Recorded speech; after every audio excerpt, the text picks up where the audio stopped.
20:20 रात्री 11:30च्या सुमारास फिर्यादी हे टेंभुर्णी टू कुर्डुवाडी असा प्रवास करत असताना काही संशयित आरोपितांनी त्यांना अडवलं.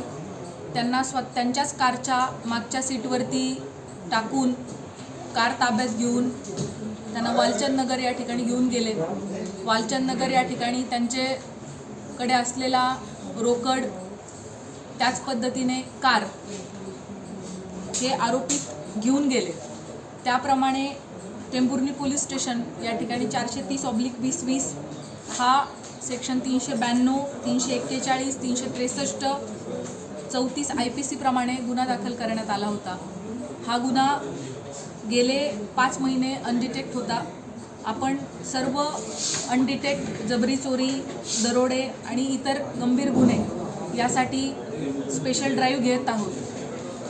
त्या अनुषंगाने या भागातील अनडिटेक्ट गुन्ह्यांचा शोध घेण्यासाठी LCBची टीम गेले बरेच दिवस कार्यरत होती. त्यामध्ये PI सावंत, PI सर्जेराव पाटील यांच्यासह हेड कॉन्स्टेबल बिराजी पारेकर, श्रीकांत गायकवाड, सलीम बागवान, बापू शिंदे, लालसिंग राठोड, मोहिनी भोगे, अजय वाघमारे, विलास पारधी या सर्व टीमचा समावेश होतो. यांच्याकडे गोपनीय माहिती मिळाली की गुन्ह्यामध्ये चोरीला गेलेली जी 4 व्हीलर आहे ती काही व्यक्तींकडे असल्याबाबत त्यांना समजलं.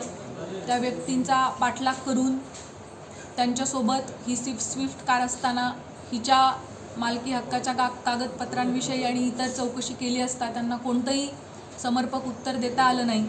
अधिक इंट्रोगेशन त्यांचं केल्यानंतर ही आपला गुन्हा 430/2020 मधली जबरी चोरीने चोरून नेलेली कार असल्याबाबत संशय आपला होता आणि ते इंट्रोगेशनच्या दरम्यान स्पष्ट झालं.